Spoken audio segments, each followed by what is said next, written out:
Dear students, in the previous video lecture, we studied counters, rather asynchronous counters. In this video, we will modify them a bit to get the down counters. Previously, what we studied was an up counter which counted in upward direction 1, 2, 3, 4, etc. Now we will study a counter which will count down, means count in the reverse direction. For example, 5, 4, 3, 2, 1, etc.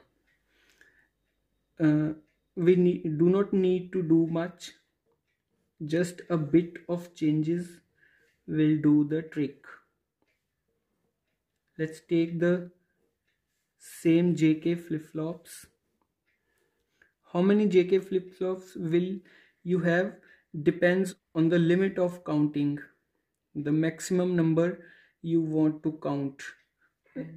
For example, where you have 2 raised to the power n rules, if n is the number of flip-flops, then 2 raised to the power n minus 1 is the largest number which can be counted. So based on this formula, you can decide how many flip-flops do you need. For example, if you want to count up to 16, you can have 4 flip-flops. If you want to count up to 8 only, not exactly 8, 0 to 7, then you need 3 flip-flops, and so on. Previously we had JK flip-flops. This time also we will have JK flip-flops, and as in case of up counter, we will connect them in such a way that all the J and K inputs of all the flip-flops JA, KA, JB, KB and JC, KC will be fed a high voltage. Secondly, we had fed the pulse which was to be counted at the clock signal of this flip-flop, which is negative edge triggered. Here we do a little change in it. The second flip-flop, B flip-flop, will be fed Q complement, not Q. Q complement of the previous flip-flop. If you remember, last time we connected QA. This time we are not connecting QA, but we are connecting QA complement. So this QA complement will be fed to the clock signal of the next flip-flop, and similarly the QB complement signal will be fed to the clock signal of third flip-flop C. And of course we will take the output at Q levels only, QA, QB and QC. So a bit of change in connections is there. So now let's see what happens. If you study working of this, let us do it in the exact manner what we did last time. We take a clock pulse. I'm taking too many clock cycles so that our system, our study goes completely. So if I mark all the negative edges, because in this case also all the flip-flops are negative edge triggered, so they will be activated at negative edges. So I'm marking the negative edges of first pulse. So as usual we do the same, number the negative edges 0, 1, 2, 3, 4, 5, 6, 7 and 8. Now this is the clock pulse. Now let's study how does the first flip-flop behaves. Again, J and K terminals of this flip-flop are fed high signal. Therefore this flip-flop will be ready to toggle and will be waiting for the negative edge of the clock pulse. So this clock pulse, whenever there is a negative edge, first flip-flop JA will toggle. So suppose we start initial value from 0 at the first negative edge, this flip-flop will toggle, and at the next negative edge again it will toggle. Earlier it became 1 from 0, now it becomes 0 from 1. So there is a toggling at every negative edge of the clock pulse. Until here, scene is the same, but now there is a bit of change. Second flip-flop, let's study connections of the second flip-flop. It's again in 1-1, means toggle state. So this flip-flop is also ready to toggle, but will wait the negative edge. But negative edge of which pulse? QA complement. So we do not have QA complement, we have just QA.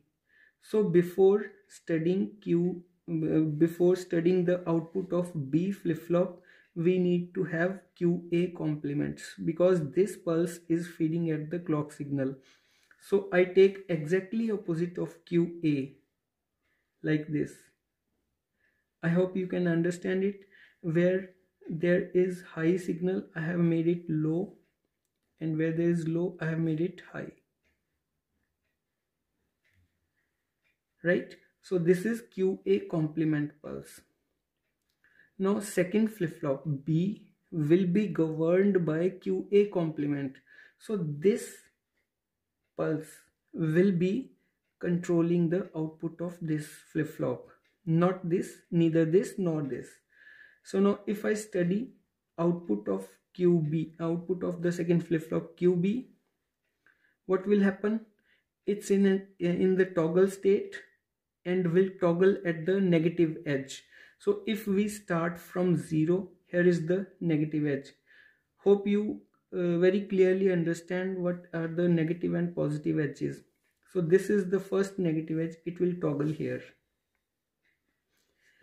And similarly, at the next negative edge, it will toggle.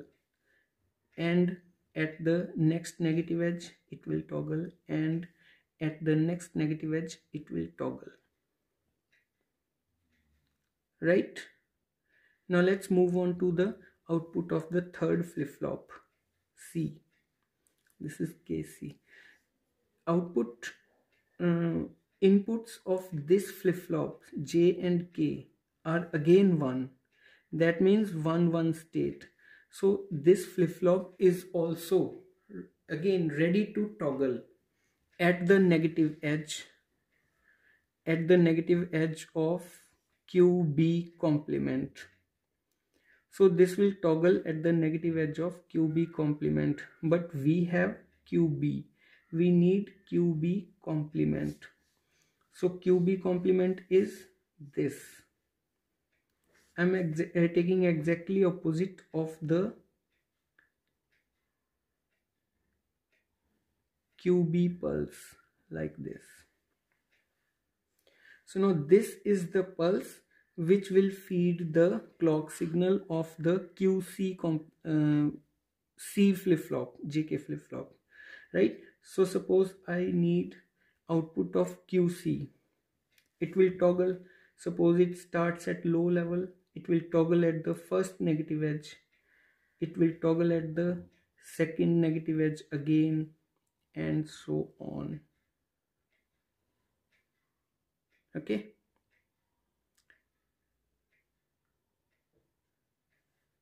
I think now we want the outputs QA, QB and QC.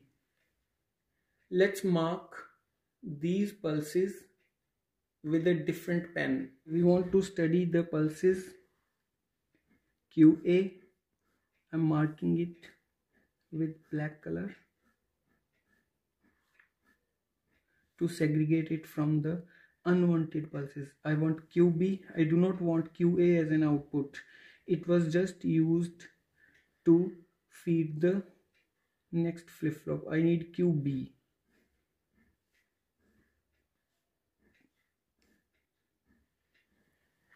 And similarly QC. Now the darkened pulses will be worked for the output. As usual, I take QE as the least significant bit and QC as the most significant bit. So if I write in this way, QA, QB and QC. So at the beginning, QA is 0, QB is also 0, QC is also 0. Why do I write zeros or ones? If the signal is at the lower level, it will be marked as 0. If it is at upper level, it will be marked as 1. Now at the at the beginning of the counting, this was 0 0 0, and at the first negative edge, this flip-flop is 1, this is 1, this is 1, and the second negative edge, it becomes 0, it is 1, it is also 1. Sorry, this was not to be taken, this was to be taken. At the third negative edge, this is 1, this is 0 and this is 1. At the fourth negative edge, it is 0, it is 0 and this is 1. At the fifth negative edge, 1 1 0. Hope you very clearly understand where to write 1 and where to 0. At the sixth negative edge, 0 1 0. At the seventh negative edge, 1 0 0. And the eighth negative edge, it has become 0. This is 0 and this is 0. So if I write them from up to down, this is 0 0 0 and this becomes 1 1 1. Note I am writing QA at the rightmost and QC at the leftmost. Now you have 0 1 1. Now you have 1 0 1.